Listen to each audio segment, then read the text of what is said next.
Hello everyone. आज हम लोग शुरू करने वाले हैं conformational isomerism. Conformational isomerism is not a true isomerism actually, वो आपको अभी थोड़ी देर में पता चली जाएगा। देखो, different conformers of a molecule are produced due to the rotation about a single bond. जैसे कि आपको दिख रहा है, डिफरेंट कन्फॉर्मर्स अगर मुझे बनाना है तो वो कैसे बनाया जा सकता है? Are produced due to rotation about a single bond. किसी भी सिंगल बॉन्ड के अबाउट अगर मान लो आप किसी मॉलिक्यूल को रोटेट करते भी हो तो आप एक्चुअली में क्या बोलते हो? उन दोनों मॉलिक्यूल्स के बीच में क्या रिलेशन है? आइडेंटिकल है बेसिकली, है ना। जैसे मान लो मैंने ये मॉलिक्यूल लिया, ये ठीक है, ये मॉलिक्यूल कौन है? एक कार्बन है, इस पे 3 हाइड्रोजन जुड़े हुए हैं, एक और कार्बन है, उस पे 3 हाइड्रोजन जुड़े हैं, मतलब बेसिकली ये इथेन है। अच्छा, यहाँ पे अगर आप ध्यान से देखोगे, इस CH बॉन्ड के जस्ट पीछे ये CH बॉन्ड है, इस CH बॉन्ड के जस्ट पीछे ये CH बॉन्ड है, और इस CH बॉन्ड के जस्ट पीछे ये CH बॉन्ड है। अगर आप यहां से व्यू करते हो तो आपको ऐसा लगेगा सिर्फ ये 3 हाइड्रोजन दिखेंगे, ये 3 हाइड्रोजन तो दिखेंगे ही नहीं, है ना। तो इस फॉर्म को बोला जाता है एक्लिप्स्ड फॉर्म, ठीक है। इसी वेज डैश रिप्रेजेंटेशन को एक प्रोजेक्शन दिया था, सॉहर्स करके साइंटिस्ट है, सॉहर्स ने एक प्रोजेक्शन दिया था। वो इसका प्रोजेक्शन बनाने के लिए हम बस सिंपल लाइन से इंडिकेट कर देते हैं। जो ग्रुप इसमें सॉहर्स प्रोजेक्शन में राइट साइड पे आएगा वो वेज पे बनाया जाता है, और जो लेफ्ट साइड पे सॉहर्स प्रोजेक्शन में होगा वो डैश पे बनाया जाता है in the ways dash representation. Just in case आपको कभी कन्वर्ट करना पड़ा तो यू शुड नो दैट। मैंने पहले भी बहुत बार बोला है ये बात कि राइट साइड पे जो भी हम बनाते हैं हमेशा वेज को राइट साइड पे बनाते हैं एज अ कन्वेंशन, मैंने बोला था याद रखने। और जो भी लेफ्ट साइड पे आता है उसको हम हमेशा डैश पे बनाते हैं, ठीक है। अगर मैं इसको इससे कंपेयर करूं, है ना, यहां से इसमें क्या डिफरेंस है, तो आप ध्यान से देखोगे ये जो सिग्मा बॉन्ड है ना, इस सिग्मा बॉन्ड के अबाउट मैंने बस रोटेशन कर दिया है। इस सिग्मा बॉन्ड के अबाउट मैंने ऐसे रोटेशन कर दिया है ना, कितना 180 डिग्री। देखो ये वाला हाइड्रोजन नीचे की तरफ आ गया है, दिख रहा है। ये वाला जो बाहर की तरफ ऐसे नीचे की तरफ था, ऐसा हाइड्रोजन जो था वो 180 घुमाते ही अंदर की तरफ और ऊपर चला जाएगा, तो ये रहा वो हाइड्रोजन।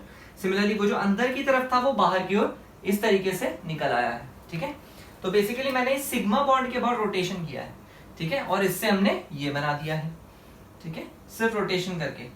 तो एक्चुअली में इसको और इसको मैं बोल रहा हूँ कन्फॉर्मर्स है। तो बेसिकली इन दोनों में हमने किया ही किया है, सिर्फ सिग्मा बॉन्ड के और रोटेशन ही तो किया है ना, और वो तो वैसे भी अलाउड होता है ना। तो बेसिकली अगर हम बोले ये और ये क्या है, तो ये आइडेंटिकल है ना। हम अगर बोलेंगे तो आइडेंटिकल बोलेंगे। इनको आइसोमर्स बोलना अच्छी बात तो वैसे नहीं है, पर इन दोनों में सिर्फ एक चीज का डिफरेंस होगा, वो है स्टेबिलिटी का। जैसे कि आपको दिख रहा है यहाँ पे हाइड्रोजन के पीछे हाइड्रोजन आ रहा है, इस हाइड्रोजन के पीछे हाइड्रोजन आ रहा है, इस हाइड्रोजन के पीछे भी हाइड्रोजन आ रहा है। तो अभी तो चलो फिलहाल हाइड्रोजन है तो उतना ज्यादा रिपल्शंस मॉलिक्यूल में नहीं मिलेंगे, पर जैसे ही मैं हाइड्रोजन को मान लो किसी बड़े ग्रुप से रिप्लेस कर दूं, सपोज CH3 या फिर C2H5, ऐसे किसी बड़े ग्रुप से रिप्लेस कर दूं, तो repulsions will begin to occur in the molecule and therefore making the molecule slightly unstable.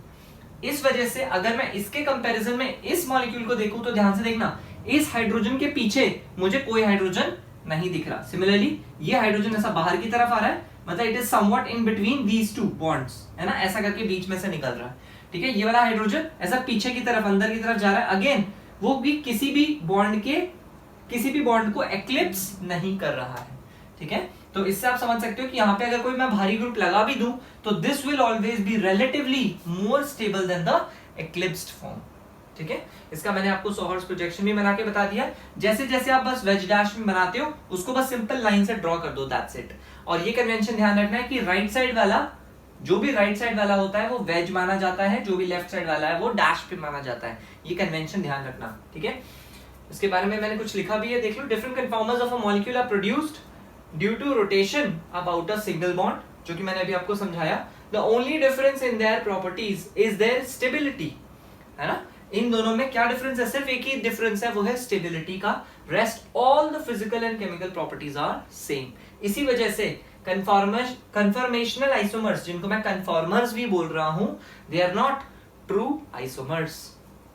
एक्लिप्स्ड form जो कि लेस स्टेबल है, अभी थोड़ी देर पहले मैंने एक एग्जांपल देखा था, है ना, जो आपको जिसमें दिख रहा था कि एक के पीछे, जैसे ये एग्जांपल मैंने दोबारा बनाया, एक के पीछे एक ग्रुप एकदम, CH के पीछे ये CH बॉन्ड जाएगा, इस CH के, है ना, इस CH के पीछे ये CH बॉन्ड जाएगा, इस CH के पीछे ये CH बॉन्ड जाएगा, तो सब एक दूसरे को छुपा रहे हैं। अगर आप यहां से देखोगे तो आपको सिर्फ ये 3 बॉन्ड ही दिखाई देंगे, पीछे के बॉन्ड्स तो दिखेंगे ही नहीं, है ना। तो ऐसे फॉर्म को हम इक्लिप्स्ड फॉर्म बोलते हैं। तो डेफिनेशन लिख दी मैंने, all the groups are exactly in front of each other, ठीक है। नेक्स्ट देखते हैं staggered form, staggered form is obviously more stable क्योंकि उसमें एक के पीछे कोई ग्रुप नहीं रहता नहीं है ताकि वो उसे रिपेल कर पाए, है ना। कोई रिपल्शन के लिए कोई ग्रुप ही नहीं रहता एक के पीछे। यहाँ तो रिपल्शन के चांसेस हैं बिकॉज एक के पीछे एक ग्रुप छुपे हुए हैं, जबकि वहां पे कोई चांस है ही नहीं रिपल्शन का, है ना। तो स्टैगर्ड फॉर्म को इसलिए हम मोर स्टेबल बोल देते हैं। इसमें बोलते हैं none of the groups are exactly in front of each other, ठीक है।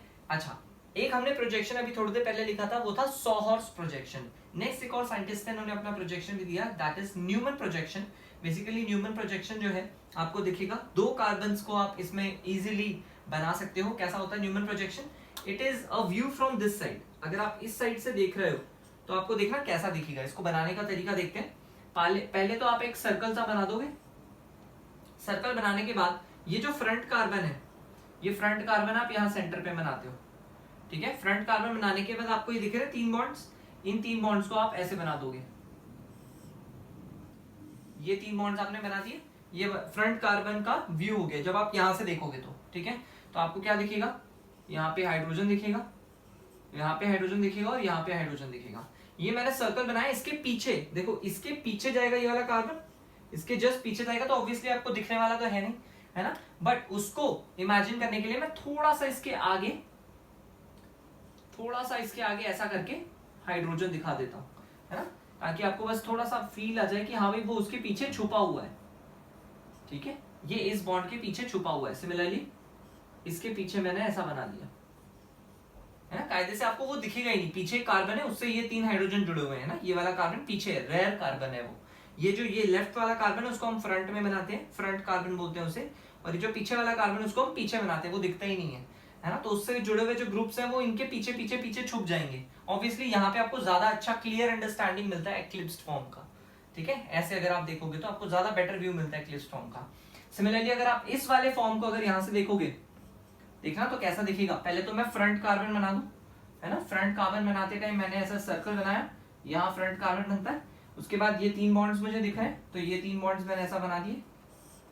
तो यहाँ पे मैंने एक H लगाया, यहाँ पे एक H लगाया और यहाँ पे एक और H लगा दिया। क्लियर है? जब आप यहाँ से देखोगे तो आपको ऑब्वियसली ये बॉन्ड्स भी दिखेंगे, साफ साफ दिखेंगे, है ना। ये देखो किस शेप का है, एक हाइड्रोजन इधर है, ठीक है। ये वाला हाइड्रोजन ऐसा है और ये वाला जो हाइड्रोजन है वो कुछ ऐसा है, ठीक है। इस टाइप का दिखेगा। तो यहाँ पे आपको साफ साफ दिख रहा है इनमें रिपल्शन के चांसेस बिल्कुल ही खत्म है। यहाँ पे रिपल्शन के चांसेस बिल्कुल ही खत्म है ना। अच्छा खासा इनके बीच में गैप बन रहा है। ये एंगल आप बता सकते हो बेटा, ये एंगल कितना है? ऑब्वियसली आप बता सकते हो, है ना। 360 डिग्री को कितने टोटल एंगल्स में डिवाइड करना है? 6 एंगल्स में, यानी दिस एंगल इज 60 डिग्री, है ना। बेसिकली ये फ्रंट कार्बन का हाइड्रोजन और जो बैक कार्बन का ऐसे वाला हाइड्रोजन है उनके बीच का एंगल है ना। ये वाला बॉन्ड और ये पीछे वाले बॉन्ड, है ना, इन दोनों के बीच का, इन दोनों को अगर मैं ज्वाइन कर दूं तो ऐसे आपको ये अगर ऐसा होता तो आप इसे बॉन्ड एंगल बोलते हैं। अब ये क्योंकि किसी और बॉन्ड, ये कोई और बॉन्ड है, ये फ्रंट कार्बन का बॉन्ड है, इनके बीच के एंगल को आप क्या बोलोगे? इसके बीच के एंगल का एक नया नाम होता है, इस एंगल को हम बोलते हैं डायहेड्रल एंगल, ठीक है। डायहेड्रल एंगल वो होता है जब एक बॉन्ड हमने फ्रंट का लिया है, एक बॉन्ड मैंने पीछे का लिया है, पीछे वाले कार्बन का, और उन दोनों के बीच में जो एंगल बन रहा है, उन दोनों के बीच का जो एंगल बन रहा है उसे हम डायहेड्रल एंगल कहते हैं। तो यहाँ पे आपको दिख रहा होगा डायहेड्रल एंगल जितने भी सब 60 डिग्री है, ठीक है। That makes it stable. जरा सा भी मैं इसको किसी के पास कर दूं, है ना, तो किसी से दूर रहेगा पर किसी और के पास आ जाएगा तो अनस्टेबिलिटी आनी शुरू हो जाएगी, है ना। इसको आप आराम से मस्त रोटेट कर सकते हो, है ना। ये फ्रंट के जो 3 है, क्योंकि उन दोनों कार्बन के बीच में सिग्मा बॉन्ड है, इसको आप मस्त कितना भी इस पे रोटेशन कर सकते हो, इस एंगल को कम ज्यादा कुछ भी कर सकते हो। उसके हिसाब से उन फॉर्म्स का नाम अलग से पड़ जाता है, उसे हम बोलते हैं स्क्यू फॉर्म, ठीक है। मेनली हमारे 2 इंपॉर्टेंट फॉर्म्स है जो हमें ध्यान रखने, eclipsed form and staggered form. This is the most stable form and this is the least stable form out of all the possible forms. अच्छा, कितने फॉर्म्स आप बना सकते हो बीच में? आप सोचो, हल्का सा भी आप कितना भी डिग्री घुमाओगे, कितना भी डिग्री, बहुत सारी डिग्रीज हम घुमा सकते हैं, रोटेशन कर सकते हैं, तो आप कितने फॉर्म्स इसमें बना सकते हो? एग्जैक्टली इनफाइनाइट फॉर्म्स आप इसमें बना सकते हो, है ना। कितना भी डिग्री घुमाना है तो कितना भी डिग्री घुमा दो, 60, 30, 45, कितना भी डिग्री घुमा दो, 15.5, 14.5, कुछ भी घुमा सकते हो आप। वो जो फॉर्म्स है उनका कोई पर्टिकुलर नाम नहीं है, उन्हें हम इन जनरल स्क्यू फॉर्म बोल देते हैं। Skew form are random forms, कोई भी उसकी स्टेबिलिटी अगर मैं बात करूं स्क्यू फॉर्म की, तो वो इसके और इसके बीच की कुछ स्टेबिलिटी होगी।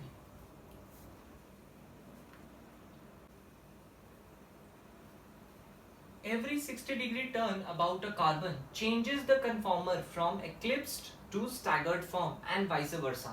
ये मैंने eclipsed और staggered form बनाया है, आप साफ साफ देख सकते हो कि ये इनके बीच का जो डायहेड्रल एंगल है जो मैंने आपको बताया था that was 60 डिग्री. ठीक है, अगर मान लो मैं इस बॉन्ड को, ये जो ब्लैक वाले बॉन्ड्स है, जो पीछे वाले बॉन्ड्स हैं, इनको अगर मैं 60 डिग्री रोटेट कर दूं, 60 डिग्री रोटेट कर दूं, तो ये कौन सा फॉर्म में कन्वर्ट हो जाएगा? एक्लिप्स्ड फॉर्म में कन्वर्ट हो जाएगा. या तो आप ऐसा सोचो कि ये पीछे वाले जो बॉन्ड्स है CH CH ये CH, अगर मैं इसको पकड़ के तीनों को ऐसे घुमा दूं 60 डिग्री, तो ये इस बॉन्ड के पीछे ये वाला बॉन्ड छुप जाएगा, ये वाला बॉन्ड इसके पीछे छुप जाएगा, ये वाला बॉन्ड इसके पीछे छुप जाएगा, है ना. तो ये एक्लिप्स किस फॉर्म में कन्वर्ट हो जाएगा? ये जब ऐसे इसके पीछे छुप जाएगा एक्लिप्स फॉर्म में. फिर से मैं 60 डिग्री घुमाऊं, फिर से स्टैगर्ड, फिर से 60 डिग्री एक्लिप्स, फिर स्टैगर्ड, फिर एक्लिप्स्ड. यानी for every 60 degree turn the eclipsed form converts into staggered and the staggered form will convert into eclipsed form. And the last is skew form. ये भी मैंने आपको भी थोड़ी देर पहले बताया था. skew form वो सारे बीच के केसेस हैं जो 60 डिग्री के अलावा आप जितना बीच में कितना भी डिग्री घुमाते जाओ, वो सारे जो भी रैंडम बीच के केसेस बनेंगे उसमें भी सिग्मा बॉन्ड के अबाउट रोटेशन तो हो ही रहा है. और मैंने आपको बोला था कन्फॉर्मर्स वो सारे केसेस होंगे जिसमें भी सिग्मा बॉन्ड के अबाउट रोटेशन हो रहा हो. उनकी फिजिकल और केमिकल प्रॉपर्टीज में कोई फर्क नहीं पड़ता, फर्क सिर्फ किस बात पे पड़ता है? उनकी स्टेबिलिटी पे. और जैसे कि आपको दिख रहा है मैक्सिमम पॉसिबल एंगल जो है वो 60 डिग्री हो सकता है. ठीक है, तो अगर आप बीच का कोई भी केस लोगे तो उसमें स्टेबिलिटी इसके मुकाबले तो कम होगी, पर इसके मुकाबले जिसमें एक के पीछे एक लगे 0 डिग्री पे, इसके मुकाबले उसमें स्टेबिलिटी डेफिनेटली ज्यादा होगी. हाँ बेटा, नेक्स्ट देख रहे हैं energy profile of ethane. Energy profile of ethane मतलब एनर्जी का मैं ग्राफ बना रहा हूं डाइहेड्रल एंगल के साथ कि एनर्जी पे कैसे कैसे फर्क पड़ेगा जैसे जैसे मैं डाइहेड्रल एंगल बदलता हूं वैसे वैसे. तो मैंने इसमें 2 रेफरेंस लाइंस बना ली है. स्टैगर्ड की एनर्जी कम दिखाई है मैंने, ऑब्वियसली बिकॉज स्टैगर्ड वाला ज्यादा स्टेबल होता है. जितना ज्यादा स्टेबल कोई कंपाउंड होता है उसकी एनर्जी उतनी ही कम होती है. ठीक है, और जितना ज्यादा एनर्जेटिक कोई कंपाउंड होता है उतना ही वो अनस्टेबल होता है. ठीक है, तो स्टैगर्ड और एक्लिप्स्ड में अगर मैं देखूं तो 0 डिग्री से शुरू करते हैं. 0 डिग्री पे कौन सा फॉर्म मिलता है आपको? एक्लिप्स्ड मिलता है या स्टैगर्ड मिलता है? बिल्कुल सही, एक्लिप्स्ड फॉर्म मिलेगा. ठीक है, 60 डिग्री पे अगर मैं बात करूं, 60 डिग्री पे मुझे मिलेगा स्टैगर्ड फॉर्म. मैं पॉइंट्स मार्क कर दे रहा हूं पहले. 120 डिग्री 60 डिग्री फिर घुमाने पे मुझे वापस से कौन सा फॉर्म मिल जाएगा? एक्लिप्स्ड फॉर्म मिल जाएगा. फिर से स्टैगर्ड, है ना. For every 60 degree turn eclipsed becomes staggered, staggered becomes eclipsed. ये बात हमें पता है. फिर 240 पे वापस से, है ना, एक्लिप्स्ड मिल जाएगा. फिर 300 डिग्रीज पे फिर से स्टैगर्ड, और फिर से हम वापस पहुंच जाएंगे अपने एक्लिप्स्ड फॉर्म पे. ठीक है, और ऑब्वियसली बीच के जितने भी डिग्रीज है उसमें इनकी स्टेबिलिटी एकदम बीचों बीच रहेगी, है ना. तो उसको मैं ज्वाइन करके बना दे रहा हूं ऐसे. कर्व एनर्जी ग्राफ आपको बना हुआ दिख जाएगा, एनसीईआरटी में भी बना हुआ है ये. ठीक है, तो इस तरीके का एनर्जी प्रोफाइल होता है. ये बीच की जितनी भी एनर्जीज हैं ये स्क्यू फॉर्म की एनर्जीज रिप्रेजेंट कर रही हैं.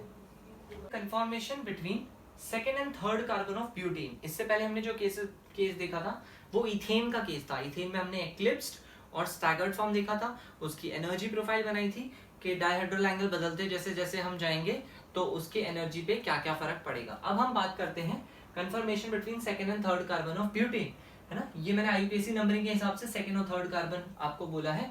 तो सेकंड और थर्ड कार्बन को अगर मैं ध्यान से देखूं तो इस कार्बन से जुड़े हुए जो 3 ग्रुप्स हैं वो तो है एक मिथाइल और 2 है हाइड्रोजन. ठीक है, इस कार्बन से जुड़े हुए जो 3 ग्रुप्स हैं 2 तो हाइड्रोजन हो गए और एक हो गया मिथाइल. अब इसको मैं बना रहा हूं, देखना 0 डायहेड्रल एंगल से शुरू कर रहा हूं. तो मैंने सपोज ये रिंग बनाई, इसके 3 ग्रुप्स, ये मैंने सबसे बल्कि ग्रुप यहां रख दिया CH3, यहां लगा दिया मैंने H और यहां लगा दिया मैंने H. ठीक है, बैक साइड के कार्बन को बनाने के लिए बैक साइड के कार्बन पे मुझे दिख रहा है 2 हाइड्रोजन और एक CH3 है. तो ये बैक साइड के लिए मैंने ऐसे दिखा दिया ब्लैक से कि पीछे CH3 है, यहाँ पे H है और इसके पीछे भी H है. इस तरीके से मुझे हाइड्रोजन दिख रहे हैं हर एक ग्रुप के पीछे. ठीक है, उसके बाद ये मैंने एक रिवर्सिबल का साइन बनाया है. इट मींस कि वो सारे कन्फॉर्मर्स जो है वो एक दूसरे में इंटर कन्वर्टेबल है, आपस में इजीली कन्वर्ट हो सकते हैं. ये आगे बन रहा है पीछे बन रहा है, मतलब कोएग्जिस्ट कर रहे हैं वो सारे जितने भी मैं कन्फॉर्मर्स बना रहा हूँ. ठीक है, तो सेकंड डायग्राम जब मैं इसका बनाऊंगा तो मैं 60 डिग्री रोटेशन के बाद बना रहा हूँ. ये जो पीछे वाला है CH3 उसको मैं 60 डिग्री रोटेट कर दिया सपोज. तो आफ्टर 60 डिग्री रोटेशन कैसा दिखेगा देखना. ये फ्रंट वाला तो ऐसा का ऐसा ही दिखेगा, फ्रंट वाले पे मैंने ये CH3 बना दिया, यहाँ H बना दिया, यहाँ H बना दिया, ठीक है। फ्रंट वाला तो एज इट इज दिखेगा, फ्रंट वाले में कोई फर्क नहीं पड़ने वाला। बैक वाले की अगर मैं बात करूं तो CH3 को मैंने 60 डिग्री घुमा के यहाँ पहुंचा दिया, 60 डिग्री घुमाते ही CH3 पहुंच जाएगा इधर, ठीक है। हाइड्रोजन आ जाएगा इधर और अगला हाइड्रोजन आ जाएगा इधर, ठीक है। इतना क्लियर है। इसके बाद मैं इस वाले को 60 डिग्री और घुमाता हूं, तो 60 डिग्री और घुमाने से क्या सिचुएशन बन जाएगी वो देख लेते हैं। फर्दर अगर मैंने मान लो इसको 60 डिग्री घुमाया तो कैसी सिचुएशन बननी है, वापस से मैंने एक रिंग बना दी, यहां मेरा आ गया CH3, यहां बना दिया मैंने हाइड्रोजन, यहां बना दिया मैंने हाइड्रोजन, ठीक है यहां तक। उसके बाद CH3 को मैंने 60 डिग्री घुमाया था, तो CH3 मेरा घूम के यहां पहुंच जाएगा, है ना, इसके पीछे छुप जाएगा। तो यहां मैंने ब्लैक में CH3 बना दिया है, ऑब्वियसली हाइड्रोजन फिर यहां मूव कर जाएगा और अगला हाइड्रोजन इसके पीछे छुप जाएगा, इस तरीके से हो जाएगा ये, ठीक है। इसको मैं फिर 60 डिग्री मूव करता हूं, है ना, हम इसका भी ग्राफ प्लॉट करेंगे अभी थोड़ी देर में। मैंने इसको भी और 60 डिग्री मूव कर दिया। 60 डिग्री मूव करने के बाद अब देखना कैसा होगा, ये CH3 यहां पहुंच जाएगा, ये हाइड्रोजन यहां पहुंच जाएगा और ये वाला हाइड्रोजन यहां पहुंच जाएगा। तो इसको बनाने के लिए मैं बना रहा हूं, ये रिंग बना दी मैंने, ठीक है। यहां पे मैंने बना दिया CH3, ठीक है। यहां बना दिया मैंने हाइड्रोजन और यहां भी बना दिया मैंने हाइड्रोजन, ठीक है। उसके बाद मैं बना रहा हूं, देखना ये CH3 को जैसे हम यहां मूव करेंगे, यहाँ पे CH3 आ जाएगा, यहाँ पे हाइड्रोजन आ जाएगा और अगला हाइड्रोजन यहाँ चला जाएगा, ठीक है।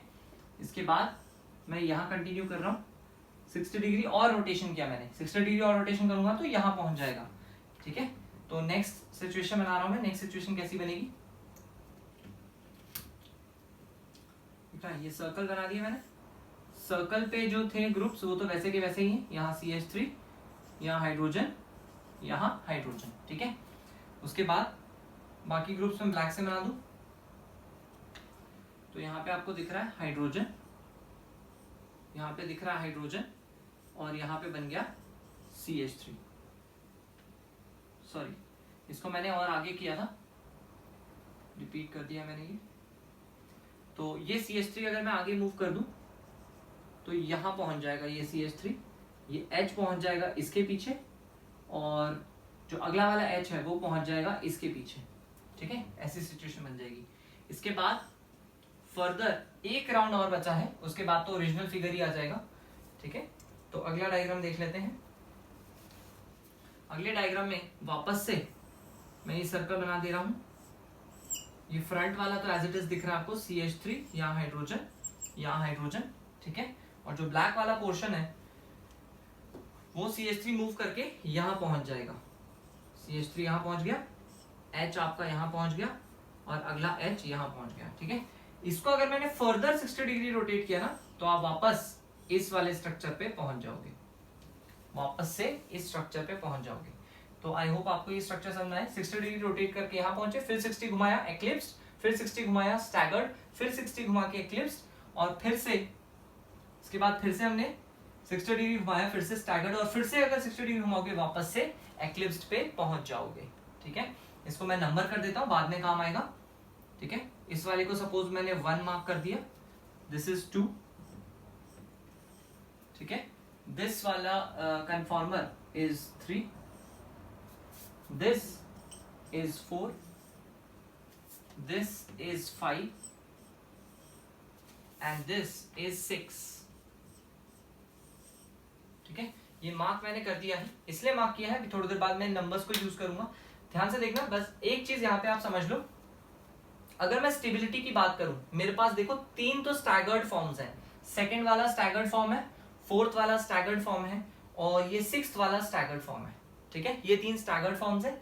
एक्लिप्स फॉर्म की बात करूं तो 1, 3 और 5, ये 3 मेरे पास एक्लिप्स फॉर्म्स है। Out of the 6 there are 3 staggered and 3 eclipse forms. एक बात तो साफ है, सेकंड, फोर्थ और सिक्स्थ जो कि स्टैगर्ड फॉर्म्स हैं, they will definitely be more stable then 1, 3 and 5 which are the eclipsed forms। ये हमें पहले से ही पता है कि स्टैगर्ड फॉर्म ज्यादा स्टेबल होती है eclipsed फॉर्म से। अब बात आती है कि स्टैगर्ड फॉर्म्स में भी थोड़ा थोड़ा डिफरेंस है। अगर आप ध्यान से देखोगे, सेकंड और फोर्थ सेकेंड और फोर्थ को अगर आप ध्यान से देखते हो तो देखना CH3 एक बहुत बड़ा ग्रुप है, CH3 एक बहुत बड़ा ग्रुप है as compare to obviously hydrogen. तो अगर CH3 पास है तो यहाँ आपको लगता है ज्यादा रिपल्शन होगा या फोर्थ वाले केस में ज्यादा रिपल्शन होगा, या फिर मैं ऐसे पूछूं कि दोनों में से क्या लगता है आपको ज्यादा स्टेबल कौन सा होगा? ऑब्वियसली फोर्थ, क्योंकि फोर्थ में हमारे बड़े बड़े ग्रुप्स सबसे ज्यादा दूर हैं, जो कि आपको दिख रहा है डायहेड्रल एंगल 180 डिग्री पे है, तो वो वाला ऑब्वियसली ज्यादा स्टेबल केस है। तो इन दोनों केसेस में से भी हम डिसाइड कर सकते हैं कि 4 इज मोर स्टेबल देन 2, ठीक है, जबकि दोनों ही स्टैगर्ड थे। वापस यहां देखोगे आप सिक्स्थ वाला और सेकंड वाले में कोई खास डिफरेंस है नहीं, बस CH3 उस तरफ था, इस तरफ आ गया, बस एंगल वाइज अगर देखोगे तो बात तो सेम ही है। यानी स्टेबिलिटी पॉइंट ऑफ व्यू से अगर मैं बोलूं तो सेकंड वाला एंड सिक्स्थ वाला स्टेबिलिटी पॉइंट ऑफ व्यू से इक्वल है, और फोर्थ वाला is the best most stable है फोर्थ वाला, ठीक है। इसलिए इनके हम स्पेशल नाम भी देते हैं, है ना। ये जो फोर्थ वाला है इसे हम एंटी फॉर्म कहते हैं। स्टैगर्ड फॉर्म के भी अब 2 पार्ट्स बन जाएंगे। इस पार्ट को हम बोलते हैं एंटी फॉर्म, जिसमें बल्की ग्रुप्स यानी भारी ग्रुप्स एकदम 180 डिग्री पे लगे हुए हैं, ऑलमोस्ट ऑपोजिट, है ना, 180 डिग्री पे लगे हुए हैं। और जो दूसरा फॉर्म है जिसमें 180 डिग्री पे बल्की ग्रुप्स नहीं है but still it is a staggered form, that form will be known as gauche form, है ना। ये सेकंड और सिक्स्थ को हम बोलेंगे गॉश फॉर्म। फोर्थ वाला जो हमारा फॉर्म है वो कहलाता है एंटी फॉर्म। सिमिलरली अगर आप एक्लिप्स्ड फॉर्म देखते हो 1, 3 और 5, अगर आप इनको ध्यान से कंपेयर करोगे तो आपको साफ साफ समझ में आ रहा है। देखो 3 और 5 इसमें क्या हो रहा है, हाइड्रोजन के पीछे हाइड्रोजन है, कोई दिक्कत नहीं है। CH3 के पीछे हाइड्रोजन है, चलो चलेगा। CH3 के पीछे हाइड्रोजन है, चलेगा। इसमें भी ऐसे ही है, CH3 के पीछे हाइड्रोजन, CH3 के पीछे हाइड्रोजन, हाइड्रोजन के पीछे हाइड्रोजन। मतलब 3 और 5 एकदम एक जैसे हैं।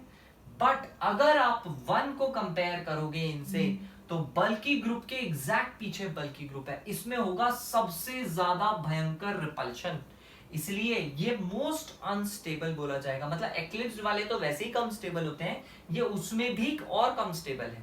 तो इस वाले केस को हमने एक अलग से नाम दे दिया, इसे हम कहते हैं फुल्ली एक्लिप्स्ड, जिसमें बल्की के पीछे बल्की ग्रुप लगा हो, या फिर हम बोल सकते हैं बल्की ग्रुप्स के बीच का जो डायहेड्रल एंगल है वो 0 डिग्री जब हो तो हम उसे फुल्ली एक्लिप्स्ड फॉर्म कहते हैं। और जो बाकी के फॉर्म्स हैं, बाकी के जो हमारे एक्लिप्स्ड फॉर्म्स हैं, उन दोनों को पार्शियली एक्लिप्स्ड बोलेंगे। They are unstable but not that unstable as that of fully eclipsed form, ठीक है। तो हम इसके फर्दर पार्ट्स अभी बनाएंगे और सिमिलरली उसका एनर्जी प्रोफाइल भी बनाएंगे, है ना। इससे पहले हमने जब इथेन के बनाए थे तो हमें 2 ही पर्टिकुलर एनर्जी स्टेट्स मिले थे, एक स्टैगर्ड के लिए और एक एक्लिप्स्ड के लिए। अब स्टैगर्ड के भी 2 पार्ट्स हैं, एक्लिप्स्ड के भी 2 पार्ट्स हैं, तो अब हम टोटल 4 लाइंस बनाएंगे और उसमें 60-60 डिग्री रोटेशन करने से कैसा कैसा फॉर्म बनता गया उसके हिसाब से ग्राफ प्लॉट करेंगे, ठीक है। अच्छा एक बात और, एक्लिप्स्ड फॉर्म और स्टैगर्ड फॉर्म में जब हम स्टेबिलिटी की बात करते हैं तो हम बोलते हैं स्टैगर्ड फॉर्म ज्यादा स्टेबल होता है। रीजन भी, एक्लिप्स्ड फॉर्म में एक बॉन्ड के पीछे दूसरा बॉन्ड आ जाता है, ठीक है, एक बॉन्ड के जस्ट पीछे दूसरा बॉन्ड आ जाता है। उसकी वजह से इन बॉन्ड्स में देखो कोई भी बॉन्ड बनता है तो उसके अंदर 2 इलेक्ट्रॉन्स होते हैं, 2 इलेक्ट्रॉन्स है, इसके अंदर भी 2 इलेक्ट्रॉन्स है। तो ये दोनों बॉन्ड अगर एक दूसरे के, है ना, एक्लिप्स्ड फॉर्म में अगर आ गए तो एक के पीछे एक आ गए तो उनमें क्या होने लगेगा, रिपल्शन। ये जो इलेक्ट्रॉन्स का बॉन्डेड पेयर ऑफ इलेक्ट्रॉन्स का रिपल्शन होता है ना, इसकी वजह से एक्लिप्स्ड फॉर्म लेस स्टेबल होती है as compare to the staggered form. और इस वाले जो रिपल्शन को बोला जाता है इसे हम कहते हैं टॉर्शनल स्ट्रेन, है ना। जो एक्लिप्स्ड फॉर्म में होता है उसे हम कहते हैं टॉर्शनल स्ट्रेन। ये टॉर्शनल स्ट्रेन स्टैगर्ड फॉर्म में 0 होता है। दूसरा टाइप का स्ट्रेन होता है वैन डर वाल्स स्ट्रेन या फिर स्टेरिक स्ट्रेन। ये क्या होता है वैन डर वाल या स्टेरिक स्ट्रेन? ये हमें मिलता है जब भारी भारी ग्रुप्स पास हो, जितने ज्यादा भारी ग्रुप्स पास होंगे उतना ही ज्यादा वैन डर वाल स्ट्रेन या फिर स्टेरिक स्ट्रेन होता है। मतलब यहां पे हाईएस्ट पॉसिबल स्टेरिक स्ट्रेन या फिर वैन डर वाल स्ट्रेन है। इस वाले केस में थोड़ा कम है बट है, इसमें भी है क्योंकि भारी ग्रुप्स पास पास तो हैं, है ना। इसमें काफी कम हो गया है बिकॉज भारी ग्रुप्स दूर जा चुके हैं। कौन सा स्ट्रेन कम हो गया? स्टेरिक स्ट्रेन या फिर वैन डर वाल स्ट्रेन, ठीक है। इसमें कौन सा स्ट्रेन है अभी भरपूर? टॉर्शनल स्ट्रेन, क्योंकि एक्लिप्स्ड फॉर्म तो ये है ही, एक्लिप्स्ड फॉर्म में टॉर्शनल स्ट्रेन हमेशा रहेगा, ठीक है। अच्छा यहाँ पे ये स्टैगर्ड फॉर्म है तो यहाँ टॉर्शनल स्ट्रेन नहीं होगा, यहाँ टॉर्शनल स्ट्रेन होगा, यहाँ टॉर्शनल स्ट्रेन नहीं होगा। वैन डर वाल्स स्ट्रेन की बात करें तो लीस्ट होगा इस केस में, टॉर्शनल स्ट्रेन इसमें था ही नहीं, इसीलिए ये स्ट्रक्चर बेस्ट है। अगर इसकी बात करूं मैं, इसमें बल्कि के पीछे बल्कि आ रहा है, मतलब कि इसमें पहली बात टॉर्शनल स्ट्रेन तो है ही, और दूसरी बात जो इसमें दूसरा स्ट्रेन था जो कि स्टेरिक स्ट्रेन या वैन डर वाल्स स्ट्रेन है वो भी बहुत ज्यादा है। ठीक है, हाँ बेटा नेक्स्ट देखते हैं टॉर्शनल स्ट्रेन। टॉर्शनल स्ट्रेन क्या होता है? The strain caused due to bond pair repulsion. जैसे कि मैंने आपको बोला था एक्लिप्स्ड फॉर्म में एक बॉन्ड के पीछे एक दूसरा बॉन्ड होता है, तो इसके जो बॉन्ड पेयर जो इलेक्ट्रॉन्स है और इसके जो बॉन्ड पेयर इलेक्ट्रॉन्स है वो दोनों आपस में रिपेल करते हैं, और उस रिपल्शन की वजह से जो स्ट्रेन आता है वो आता है टॉर्शनल स्ट्रेन। तो strain caused due to bond pair repulsion is called torsional strain, and because of it the staggered form is more stable than the eclipsed form। ठीक है, staggered form eclipsed form से इसीलिए ज्यादा stable होती है। ठीक है, मैंने यहाँ पे staggered forms लिख दी है जो मैंने इससे पहले डायग्राम में बनाई थी। 4, 2 और 6 में से अगर कंपेयर करूं, इसमें भी मैं कंपेयर कर सकता हूं further on the basis of, मैंने एक टर्म और बोली थी टॉर्शनल स्ट्रेन के अलावा, दैट वाज स्टेरिक स्ट्रेन, है ना। ये जो मैं डिस्टिंग्विश कर पा रहा हूं इनके बीच में, ये on the basis of steric strain कर पा रहा हूं, स्टेरिक स्ट्रेन या फिर वैन डर वाल्स स्ट्रेन भी बोलते हैं इसे, और वैन डर वाल्स स्ट्रेन। ठीक है, इसके बेसिस पे मैं इन दोनों में भी डिस्टिंग्विश कर पा रहा हूं, क्योंकि एंटी में मुझे पता है जो भारी ग्रुप्स हैं वो एकदम ऑपोजिट रहते हैं 180 डिग्री, जबकि इसमें वो एडजेसेंट में लगे होते हैं। ठीक है, तो therefore anti is definitely better than the gauche form. ठीक है, गॉश फॉर्म में bulky groups are adjacent, anti form में bulky groups are exactly opposite 180 degree dihedral angle पे। Coming on to the eclipsed forms, eclipsed form में 3 and 5 वाले जो मैंने cases बनाए थे, जो फर्स्ट फॉर्म था, first form was fully eclipsed. 3 and 5 वाले पार्शियली इक्लिप्स्ड फॉर्म्स मैंने आपको बोले थे। फुली इक्लिप्स्ड में मिथाइल जो एक बल्की ग्रुप है उसके एग्जैक्टली पीछे एक और बल्की ग्रुप था मिथाइल, तो उसके केस में जो बल्की ग्रुप्स के बीच का जो डिस्टेंस है वो बहुत ही कम हो गया, तो इसकी वजह से जो उनका रिपल्शन है जिसे हम स्टेरिक स्ट्रेन कहते हैं वो काफी हाई हो जाता है। ठीक है, और इक्लिप्स्ड फॉर्म में पहले से ही टॉर्शनल स्ट्रेन तो रहता ही है, तो इसलिए हालत खराब हो जाती है स्टेबिलिटी वाइज किसकी? फुली इक्लिप्स्ड केसेस की, है ना। इनमें जो भी हम डिस्टिंग्विश कर पा रहे हैं उसका रीजन भी अगर मैं बोलूं तो ये सेम है जो मैंने यहां लिखा था, जो कि है स्टेरिक स्ट्रेन और van der Waals strain. Same reason यहां पे भी आप बोल सकते हो, स्टेबिलिटी का रीजन स्टेरिक स्ट्रेन और वैन डर वाल्स स्ट्रेन, जिनके बेसिस पे हम इनको भी डिस्टिंग्विश कर पाए।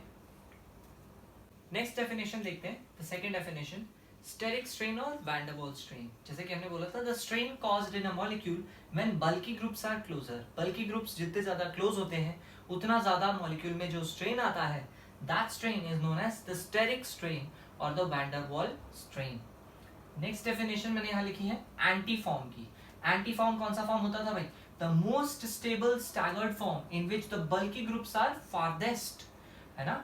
जो स्टैगर्ड फॉर्म का भी मोस्ट स्टेबल फॉर्म है जिसमें बल्की ग्रुप्स एकदम ऑपोजिट पे थे, उसे हमने बोला था एंटी फॉर्म, है ना। तो उस पे हमने वो लिख भी दिया मैंने, डायहेड्रल एंगल 180 डिग्रीज रहेगा। ठीक है, next definition is gosh form. Gosh form क्या होता है? गॉश फॉर्म भी एक तरीके का स्टैगर्ड फॉर्म ही था, इफ यू रिमेंबर। ठीक है, उसमें हमने लिखा है a staggered form in which the bulky groups are adjacent. Bulky groups उसमें एडजेसेंट होते हैं। कितने एडजेसेंट? मतलब 60 डिग्री, 60 डिग्री पे, या तो टुवर्ड्स क्लॉकवाइज 60 डिग्री चले जाओ या एंटी क्लॉकवाइज चले जाओ, कहीं ना कहीं आपको 60 डिग्री पे बल्की ग्रुप्स मिल जाएंगे। That form is called gosh form. ठीक है, it is also stable but comparatively less stable than the anti form generally. ठीक है, fully eclipsed form, fully eclipsed form क्या होता है? the eclipsed form in which the bulky groups are closest, bulky groups are closest मतलब एक के पीछे एक लगा दो, bulky groups are closest, तो उसे हम बोल देंगे fully eclipsed form, या 0 डिग्री डायहेड्रल एंगल बोल सकते हो bulky groups के बीच में। और partially eclipsed form, partially eclipsed form वो होता है the eclipsed form in which the bulky groups are not eclipsed। Simple सी बात है, अगर bulky के पीछे bulky नहीं आ रहा है तो that form is called partially eclipsed form, है ना। if there is an eclipsed form, है ना, मतलब किसी ग्रुप के पीछे कोई ग्रुप लगा है पर बल्की के पीछे बल्की नहीं है, तो that case will be counted as a partially eclipsed form. It will be unstable but relatively less unstable as compare to fully eclipsed. ये तो सबसे ज्यादा बेकार है, फुल्ली इक्लिप्स्ड सबसे ज्यादा बेकार है, और बेस्ट हमारे लिए फिलहाल एंटी फॉर्म निकलेगा स्टेबिलिटी वाइज। नेक्स्ट देखते हैं एनर्जी प्रोफाइल, है ना। ये मैंने वो 6 केसेस यहाँ पे लिख दिए हैं जिसका मुझे एनर्जी प्रोफाइल बनाना था। फर्स्ट हमारा जो स्ट्रक्चर था वो फुल्ली एक्लिप्स था, उसको मैंने Fe से इंडिकेट किया हुआ है। Second was gauche, third was partially eclipsed, उसको मैंने Pe लिख दिया है। Fourth is anti, the fifth was again partially eclipsed and the sixth structure was gauche and finally वापस से फुल्ली एक्लिप्स्ड फॉर्म आ गया था। I hope you remember. ठीक है, उसी को मुझे यहाँ प्लॉट करना है। पहले तो मैं स्टेबिलिटी की जो लाइंस बनी हुई है यहाँ पे मेंशन कर देता हूँ कौन सा मोस्ट अनस्टेबल है और कौन सा सबसे ज्यादा स्टेबल है। तो जो मोस्ट अनस्टेबल है वो सबसे ऊपर आएगा एनर्जी वाइज ऑब्वियसली। तो मोस्ट अनस्टेबल हमारा जो स्ट्रक्चर था वो था फुल्ली एक्लिप्स्ड, ये सबसे टॉप पे आएगा। फॉलोड बाय इससे जो लेस अनस्टेबल है जरा सा वो है पार्शियली एक्लिप्स्ड। उससे भी जो हल्का सा और अगर मैं बोलूं ज्यादा स्टेबल जो है, इससे ज्यादा स्टेबल है हमारे पास गॉश, और सबसे ज्यादा स्टेबल फॉर्म हमारे पास थी वो थी एंटी फॉर्म। ठीक है, तो इस तरीके से मैंने चारों लाइंस बना ली हैं। अब मेरे को इन्हें डिग्री वाइज है ना पॉइंट्स को मार्क करना है। जैसे 0 डिग्री पे फुल्ली एक्लिप्स था, ठीक है, 60 डिग्री पे 60 डिग्री यानी जैसे मैंने 60 डिग्री घुमाया था आप सेकेंड स्ट्रक्चर पे पहुंच गए थे, दैट वाज गॉश। तो मैंने गॉश को यहाँ प्लॉट कर लिया है। ठीक है, जैसे ही 60 डिग्री और घुमाया पार्शियली एक्लिप्स्ड, तो ये रहा पार्शियली एक्लिप्स्ड। ठीक है, फोर्थ स्ट्रक्चर और 60 डिग्री घुमाते ही एंटी पे पहुंच गए थे, तो यहाँ पे मुझे एंटी बनाना है। कहाँ गया एंटी? एंटी ये रहा, इसे ज्वाइन करना है। उसके बाद फर्दर 60 घुमाने पे पार्शियली एक्लिप्स्ड, पार्शियली एक्लिप्स्ड कहाँ है? ये रहा पार्शियली एक्लिप्स्ड, यहाँ पहुंचना है।